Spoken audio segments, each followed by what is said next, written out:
"Sir, is it true that you will receive 5,000? You should work for the barangay in 10 days." Ang answer po, iba po yon, isang programa po yan, yung Cash for Work ng DOLE, no, yung tupad. So meron talagang regular program po yan kung saan magtatrabaho ka for 10 days at meron ka pong makukuha. Pero ang pinag-uusapan po natin na 5 to 8,000 pesos, depende kung anong region ka nandun, yan po, walang work component yan. Anong trabaho nyo kung mabibigyan yan? Stay at home. Yan po ay para sa subsistence, para nga mag-survive tayo, mabuhay tayo, no? So, ang sagot doon, Sil, ibang programa to, siguro I'll just have a visual aid. Ililista ko lahat ng mga programa ng gobyerno. Pero para hindi po kayo malito, isantabi nyo muna yung ibang mga programa ng gobyerno at etong 5 to 8,000 muna ang ating pag-usapan, no? So, yung 5 to 8,000 po, ang makakakuha niyan, 18 million Filipino families. 18 million Filipino families, no? Out of 24 I think 6 million. So, what does that mean? That means 3/4, diba? 3 sa 4 na pamilyang Pilipino makakakuha ng 5 to 8,000. So, si Mitch O. River Mitchell, yung 5 to 10K po, kapag ang isang bahay ay 3 ang pamilya at nakatira, 3 din bang forms ang ibibigay? Okay. Ang pinag-uusapan po natin, household or pamilya. Hindi po yung physical na bahay. So, kung isa pong napakalaking bahay, isang tao lang po nandun, kung siya ang head of the family, siya bibigyan ng form, no? Ngayon po, kung isang bahay ay may nandun po yung pamilya ng kapatid din niya, and then pinaupahan yung isang kwarto, kung 3 pamilya sila doon, 3 po ang mag-fill up kasi head of the family yan eh, 'di ba? So, ganun po ang mangyayari doon. So, per household o per family po tayo. So, babalik tayo sa 18 million out of the 4.6 million Filipinos. Again doon sa hindi po nakapanood a few days ago, yung 6.6 million po, yun yung formal sector po natin. Yan yung nagtatrabaho po sa private na may SSS, nagbabayad ng income tax. Yan po mga nasa gobyerno na merong pag-ibig and everything, no? So we're talking about the 18 million na mamaya babasahin ko sa regulasyon ng DSWD kung sino-sino ang babaksak or papasok dun sa 18 million families. So third from May Toriaga Largo. Hi po, Sen, watching from Doha, Qatar. Ask ko po kung maka-avail ang pamilya ng OFW doon sa sinabi niyong financial assistance, no? Okay, himayin muna natin po kasi baka magtaka po yung iba kasi meron po tayong mga OFW na mga well-to-do. Ibig sabihin po, medyo mataas ang sweldo, maganda trabaho, malaki bahay, may savings, no? So, hindi po kasama yan sa 18 million families. Pero meron po tayong OFW na kahit malaki kinikita ay natanggal sa trabaho ng ilang buwan na, may separate programa para sa inyo yan, no? Yung mga at saka yung mga Filipinos in distress overseas, no? And I think we should discuss the programs and maybe I'll ask you, Sara, to discuss the programs ng DFA, and then dapat ma-discuss din po ang programa ng DOLE, OWA at POEA. Magagaling naman po yung mga nandun, no? So, yung pamilya na OFW naman na nandito po, 'di ba? Hindi lahat po 'yan mayayaman. For example po, yung ibang domestic helpers natin sa abroad, let's say Hong Kong, they get between 20 to 25,000 a month buong pamilya na 'yon, 'di ba? And sometimes hindi pa buo napapadala kasi kailangan din ng living expenses nung OFW na nasa abroad, 'di ba? So, mamaya babasahin ko po ang mga papasok sa 18 million. So, but basically, babalik tayo doon sa prinsipyo para to sa mahihirap. So, kung pamilya ng OFW pero mahirap, kasama sa 5 to 8,000. Kung pamilya ng OFW, hindi mahirap, pero may specific circumstance ka na kailangan mo ng tulong, may ibang programa para dito, no? Hindi po ito yung Bayanihan to Heal as One. Yung Bayanihan to Heal as One is specifically yung 5 to 8,000 pesos, no?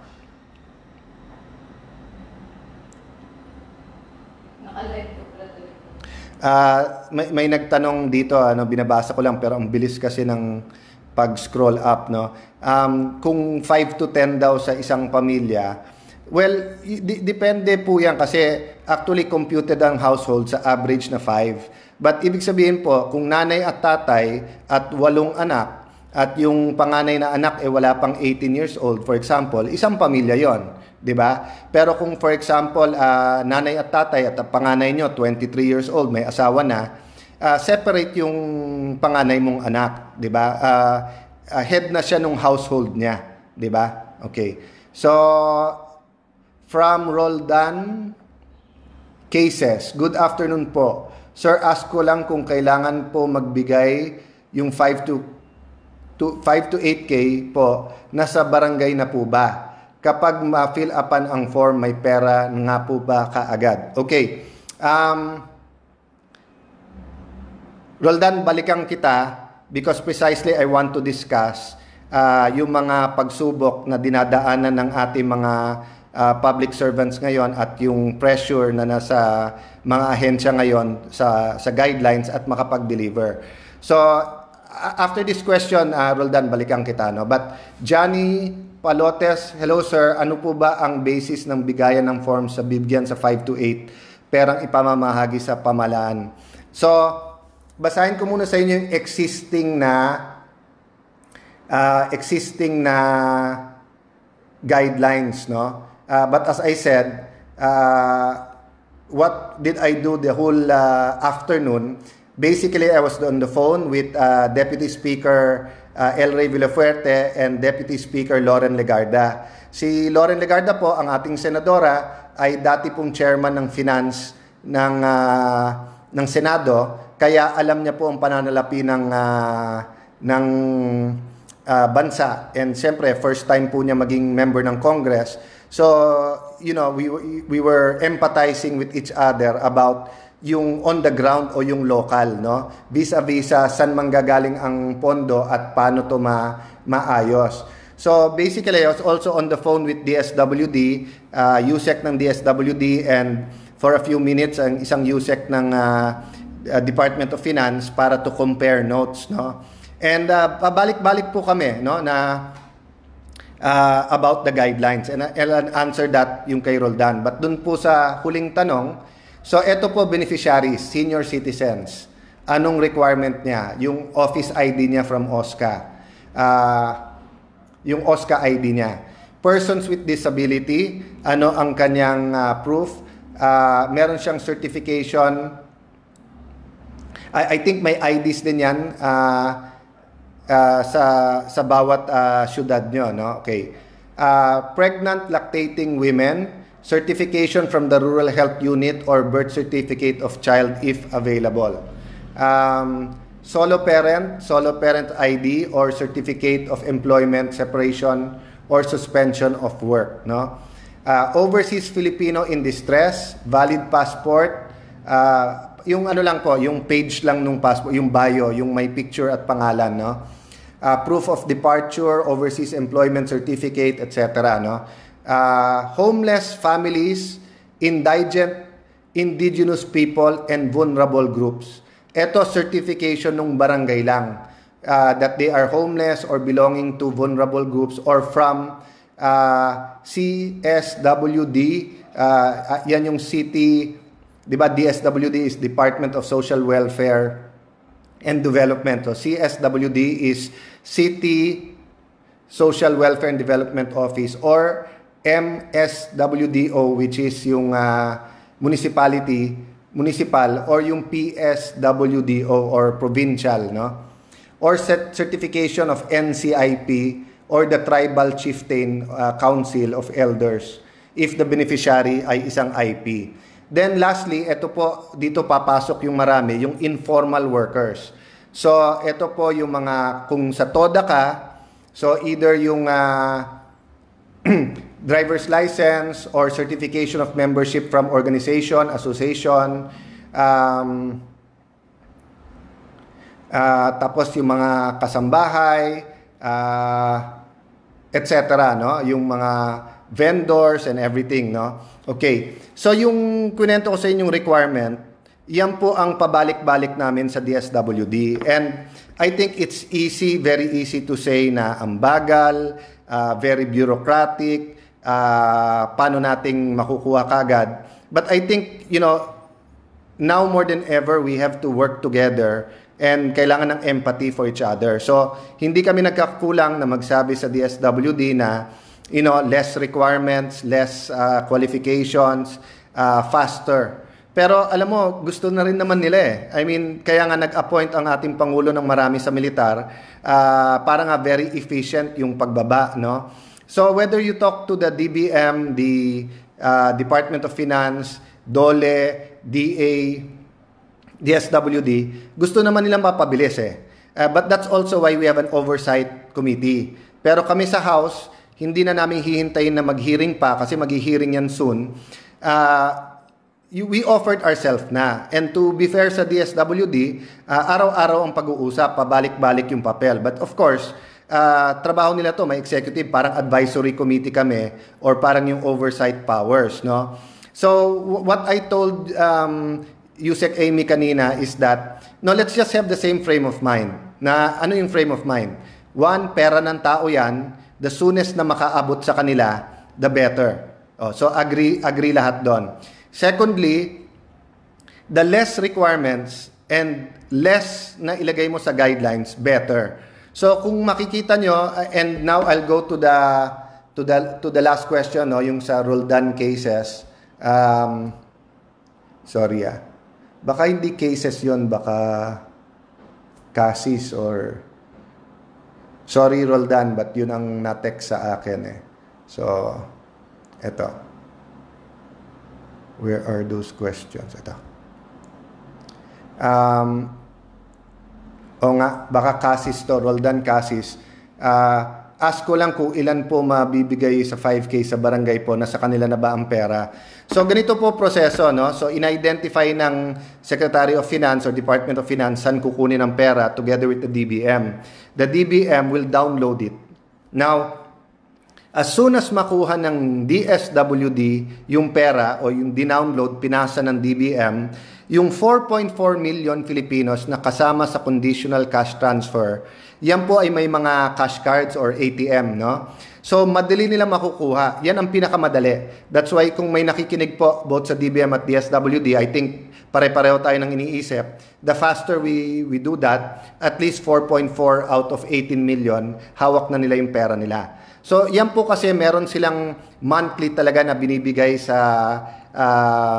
beneficiary ng 4Ps. So, bali, idadagdag lang nila. So, kung ang usual mo tinatanggap, 2,000, at taga Metro Manila ka, 8,000 ang ibibigay sa'yo, dadagdagan ng 6,000. So, 8,000 makukuha mo. So, if you're from another region, for example, nang ibibigay 6,000 and you're receiving 1,500, dadagdagan lang ng 4,500 para maging 6,000. So, Roldan, wala pa sa barangay ang pera, wala pa sa LGU. So, ang mangyayari nun, magkakaroon ng memorandum of agreement between DSWD at yung LGU, whether province, city, or municipality, and then yung barangay actually ang iikot. So, if you ask us what are we recommending, we're recommending na pag inikot yung form, kasama na yung representatives ng city, ng barangay, ng homeowners, kung may social worker na pwede kasama at police, para pagka-fill up, dun na yung evaluation. Kasi kung iuwi pa sa barangay, i-encode pa yan,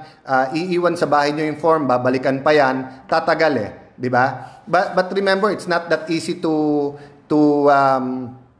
fill up the forms when you're not filling up for yourself lang.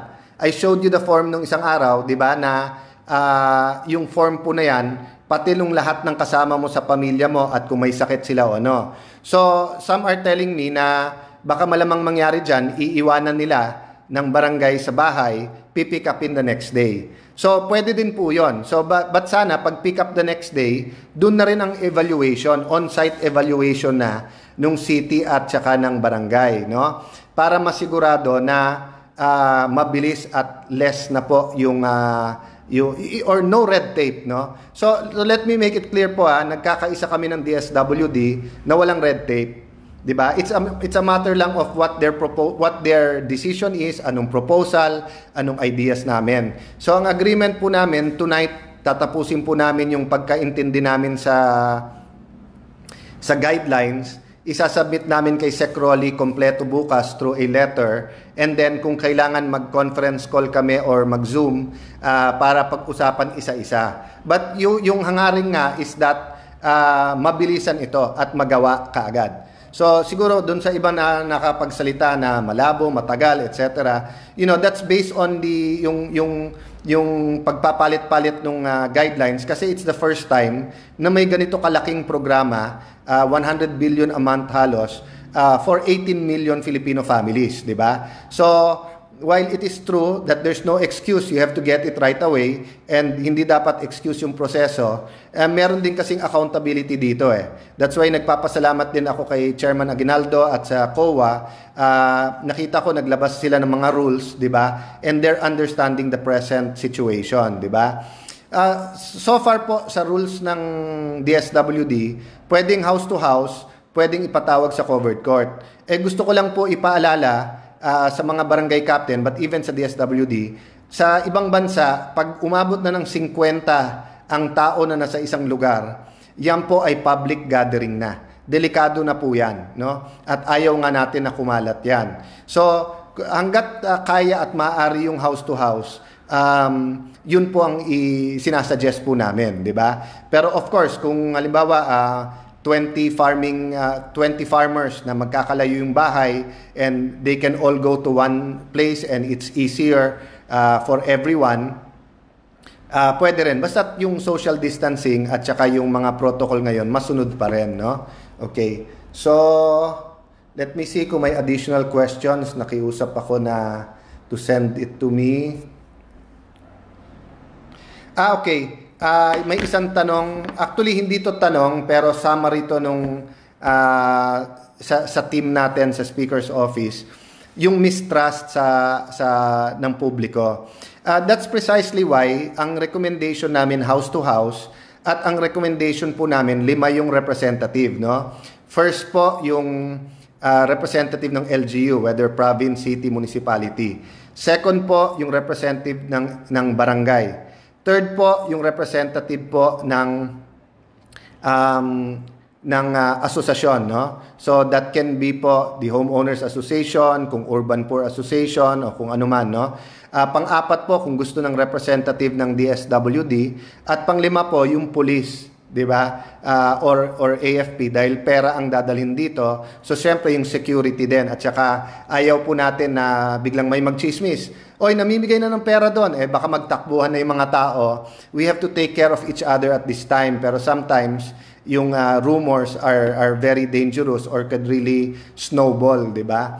So, we're trying to put in sa mga sistema natin yung para ma-address yung mistrust. In fact, bago pa umikot yung forms, bawat municipality at city, i-inform na sila na in accordance with government statistics kung ilan households ang nasa kanila. So kung halimbawa sumobra, ibabalik nila yung pera. So kung halimbawa sa Taguig, sasabihin nila 100,000 households ang bibigyan, and then ang nakita namin ang qualified 110,000, babalikan namin yung national. Paano tong 10,000? Ito yung proof na kasama sila. Pero halimbawa 100,000 ang binigay nila at 99,000 lang po ang dapat bigyan, yung 1,000 hindi bibigyan, isosolid din ang pera yan. So may liquidation pa rin po yan, no? So kaisa nyo po kami sa pagpupush na talagang bilisan, at sabi ko nga, kung katabi ko ang ating Pangulo, tinanong natin, Mr. President, kailan ba dapat binigay yan? Sasagot sa iyo, kahapon o last week pa dapat, di ba? Having said that po, hindi po wala pong umuupo sa mga papeles o yung mga departamento po mismo. Talagang they're trying as fast as they can. Kaya lang ang dami talagang pag-uusapan, no? So kami po, that's why we're trying to help, because nga maraming kongresista ang naging kapitan, naging SK, naging mayor, naging governor. So naiintindihan nila yung sa local, no? Kung paano pinakamadaling paraan na maihatid kaagad sa bahay ang mga pera na to. But definitely in the next few days, no? May nagtanong dito yung walang solo parent ID. Yun nga po sinasabi ko, dapat sa form na lang na pinaikot, wag nang humanap ng ID, etc. Kasi, di ba, pwede mo namang habulin yung mga ng loko later on, di ba? So, there's a different level of necessity yung pangangailangan at this point in time, kasi hindi ka naman makalabas Hindi ka, kung malayo ka sa bahay ng magulang mo, hindi ka naman pwedeng umalis para mangutang. Kahit yung 5-6 ngayon, hindi makaikot. Sa mga bangko po ngayon, operational man, it's not that easy to quickly get a loan, no? So that's why kailangan ihatid kaagad natin yung pera na ito, no? Okay, so I answered some of your questions and told you more or less how we're doing things.